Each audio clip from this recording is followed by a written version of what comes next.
Welcome to episode 20 of the Streamlined Motherhood podcast. Today, we're digging right into the highly desirable, often avoided morning routine. Let's do this. This is the Streamlined Motherhood podcast. I'm Kate Saffel, certified simplicity parenting family life coach and mom of 3.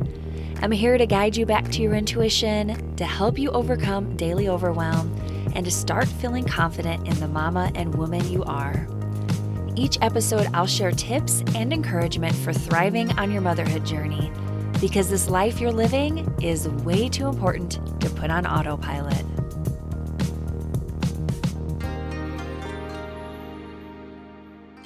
Often I hear in productivity circles that your morning routine is a make or break part of your day.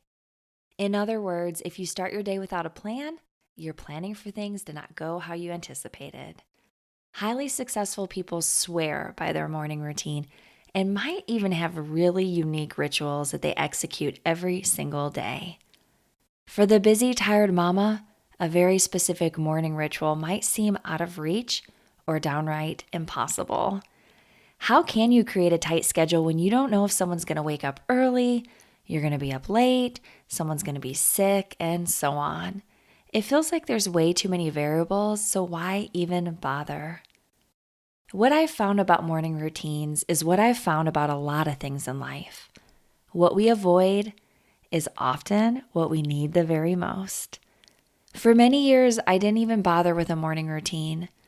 My routine, if you could even call it that, was to groggily wake up, insert large quantities of caffeine, and then muddle through a morning with little kids.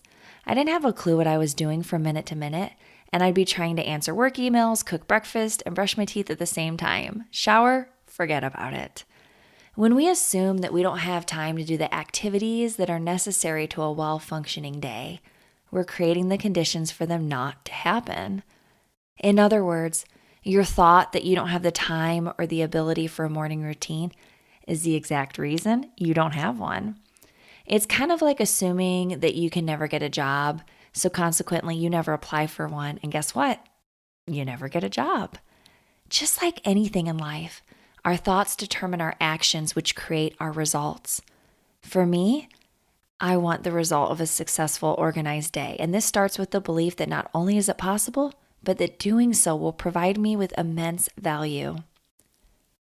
But let's back up here a little bit and start with some honesty. I haven't always been the most organized person, and I would even say that now I'm definitely not the most organized person in most rooms. I've always loved the idea of being a planning person, but I could never really get it quite right. I was the person who was always writing my college papers at the last minute or oversleeping on an important day. I got my game together once I started teaching in the classroom, and I fell into a groove with planning for my students and my life. It became fun and easy, and I was so organized that when I left on maternity leave and then I didn't come back, the teacher that followed me had a giant 3-ring binder with everything she needed, including schedules, notes, and assignments, to fully take over my class. You're welcome. But then, and like many of you, I'm guessing, I had a baby, and it felt like I was either too tired or too depressed to care about a schedule. I had quit my job when my first baby was born because we were about to move cross country for my husband's first job out of grad school. And can we just pause here for a moment to note all those life changes at once? Holy geez, Kate. I so felt very much like I didn't have a purpose. Not that being a mother isn't a worthy purpose in itself, but I was used to having colleagues and being in charge of students, having authority and ownership over my life. And now, my new boss was a 2-month-old covered in spit up who refused to ever sleep. The truth is that in my exhaustion, I also undervalued the worth of having routine and purpose. In my mind, motherhood would be my sole purpose, and when I wasn't totally satisfied with that, it set me up for some disappointment and shame. It was up to me, however, to reimagine what it would look like to be a mother who takes charge of her days again. And so, if this is an area that you're struggling in too, know that it is so easily fixable. It really is. Now, 9 years later, here I am, running a successful life coaching business, helping other moms find their purpose, plan out their days, and fully execute on their goals. I knew that it wasn't healthy for me as a young new mom to stay in that place of feeling purposeless and without order to my days. And if this is you, I hope that this episode encourages and inspires you. Please remember this, though, as you listen to the episode, that it has taken me 9 years to get to this point. 9 years of wrong turns, lots of wondering if I'm doing the right thing, changing my schedule and routine a million times, and my 3 kids regularly upending the perfect schedule I just made. It might take you 9 weeks or 9 months or who knows, a lifetime of tweaking and changing your routine, and it all depends on your determination and commitment to your goals. So let's dive right into the specifics of my personal morning routine. I only implement my full morning routine on the days that I went to bed on time, which for me is between 9 to 10 p.m. It's so important to start with the night before because a good night of rest is the foundation for a great next day. I know that sounded super cheesy. It felt cheesy when I said it, but it is the truth. I used to think that staying up late was the way to do it all. And when I mean it all, like all the things that I had put off during the day. And for a season, that was how I managed all the things on my plate. It just started to truly wear me and my family out.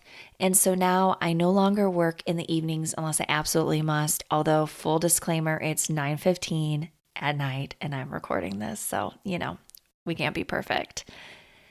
Before I go to bed, though, I limit my exposure to blue light from my computer and phone screens by using apps that filter it out.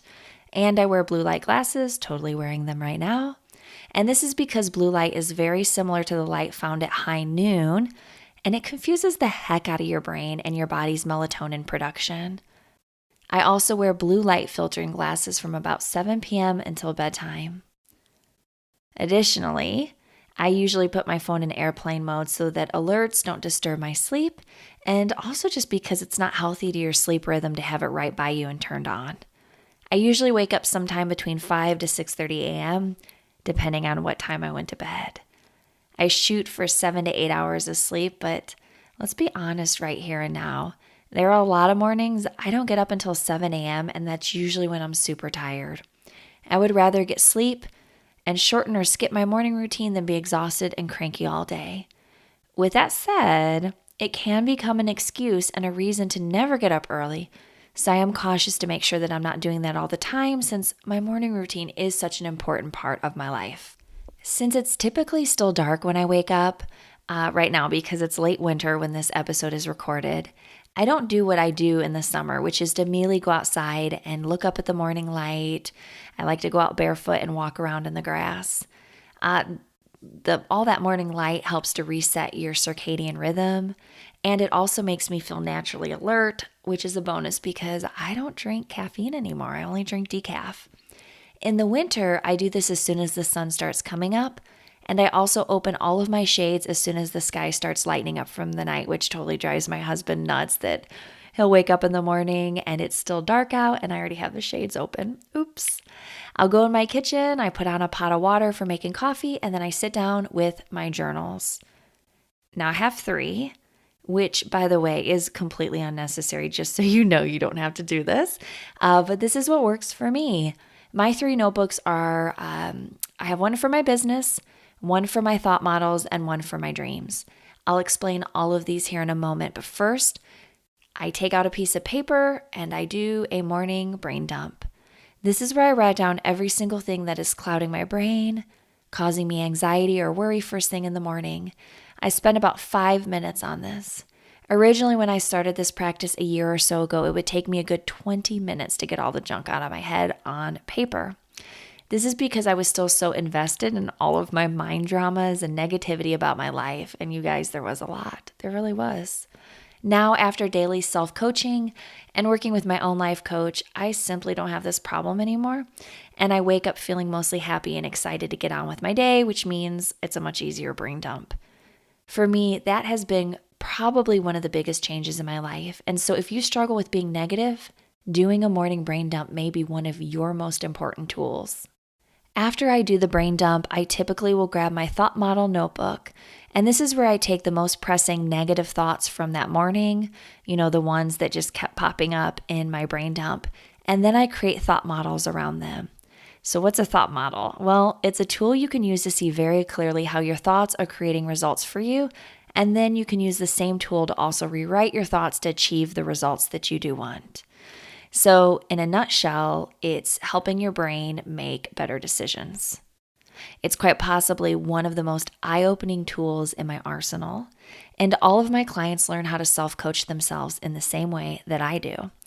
I spend about 10 to 15 minutes writing out my thought models every morning and then identifying the positive thoughts that I want to hold for the day. What I mean by that is getting super intentional with how I think and not allowing garbage thoughts to control my day. And I know I've said this in another episode or maybe several, but I will ask myself, what is the thought I need to hold today to be successful? Or what is the thought I need to hold today to feel connected to my family? What is the thought I need to hold today to have a joyful day and to be present? Whatever your goal is, ask yourself that question and then you use that to guide the rest of your day. You're in control of your brain and also 70,000 of the random thoughts that flicker across it daily. Instead of assuming that my day happens to me, I choose the thoughts I want to hold and I create the day I want to experience. And if you don't believe that that is possible, schedule your free 50-minute consultation with me and let's take that big, beautiful brain of yours for a spin. I can promise you that you'll never look at yourself or your life again the same. So when I say that I choose the thoughts that I want to hold, I pick 2 to 3 sentences or thoughts and I write them down over and over in my notebook. I might even say them out loud. And the reason we do this is so that our brain catches on that, oh yeah, this is the new thought that we want to hold. So once I've worked in my thought model notebook, I switch over to the dreams one. Here I write out a visualization of what my dream life looks like in great detail. This is what I'm working toward, and by seeing it as possible, I'm directing my brain toward creating it in my reality. What makes this super powerful is making sure to really feel in your body how it would feel to have that as your reality. So for me, my dream reality is that my life coaching business fully supports my family. My husband can jump on board to help me with operations because wouldn't that be fun? And we are traveling the country and the world with total freedom.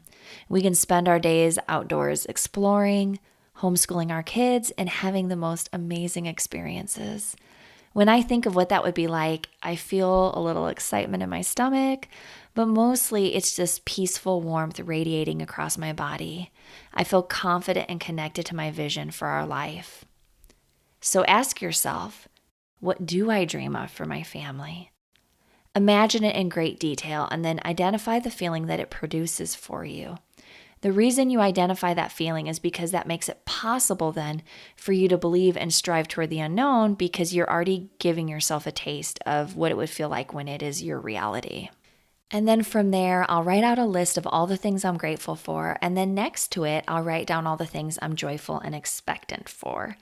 It's kind of like a wish list, except it feels really good because I truly believe that all of this is possible for my family and I.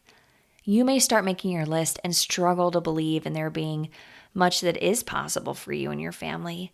You might feel really stuck, and I've been there too. Our brains get used to the feeling of being stuck. So I encourage you to look for tiny ways that you can be excited, even if it is hard, even if you don't really feel excited, but to just think of little things that you can feel happy and look forward to in the future. Maybe you're joyful and expectant for knowing you'll get a cup of coffee with a girlfriend later this week, or that the book you've been wanting to read is coming in the mail. Maybe you're joyful and expectant for your tax return to come in. However big or small, make your list and do it daily. Okay, so far I've covered the morning brain dump, thought models, gratitude list, and joyful and expectant list. Whew! That probably feels like a lot, doesn't it? And I just want to remind you again that I didn't just decide to do this all one day and then it was suddenly perfect the next. This has been a process for me to build. The last thing that I do is open up my business notebook and go over my 2020 goals as well as my 90-day goals. This gives me clarity and focus so that I'm ready to hit the ground running. Whatever we're directing our attention to is what we produce. And so that's why it's imperative to me that I look at my goals every day, I visualize them, and I am then prepared to meet them. Now, this whole routine I just mentioned takes me under 30 minutes, maybe even less if need be.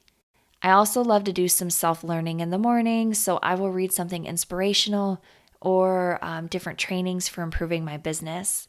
I'll add in some gentle movement like stretches, or maybe even just having a dance party with the kids in the kitchen. And then I wrap it all up by taking a shower because all of those years of early motherhood where I didn't shower just about did me in. I might not get much other self-care, but cleanliness is usually at the top of my list. In a perfect world, I would also exercise in the mornings, but I'm so not that person. Maybe someday. The thing though is that I choose to have an imperfect but done routine than a perfect but never accomplished morning routine. Do you sense the difference? One is rooted in the idea of getting it done no matter what, and the other is rooted in perfectionism. If you struggle to start a morning routine out of fear that you won't do it right, let that thought go. There is no perfect, my friends. And believe me, my morning routine is right for me, but maybe isn't right for you. Maybe your morning routine is to go for a long run right away. Maybe your morning routine is to simply sit in silence or read a book. Whatever it is, as long as you're being intentional and it helps you to jumpstart your day in a positive manner, I say go for it. So as you begin to imagine an intentional morning routine, I want to encourage you to ask yourself the following question about anything that you choose to practice daily. Are you ready? Will it improve my overall well-being? Will it help me create a life legacy and reach my goals? And does it make me feel joyful and grateful to start another day? If you can answer any or all of those three categories with an affirmative, it's a great addition to your morning routine. Start small with building one, even if it means your routine is just 5 minutes long. It's better to build a daily habit on 5 minutes each morning than to create a lengthy routine that you avoid daily. Don't be afraid to tweak your routine until you find what feels right for you and in the season of life that you're in. Now, initially when I was planning this episode, I thought that I would also talk about my weekly schedule and how I plan out my days. But my guess is that your kids are getting antsy, or you're almost done washing dishes, or you're getting tired of listening. I get it. Whatever it is, I'm going to wrap this baby up and we'll talk weekly routines in another episode. How does that sound? So here's what I want you to do. Email me your morning routine, or you can tell me about your lack of one. Either way, you can reach me at hello@thestreamlinedlife.com. I'd love to hear what is or isn't working for you. Thank you so much for listening, for your kind reviews on iTunes, which I love reading those. Those just make my day. And also just for being part of this community. I will see you next time, my friends.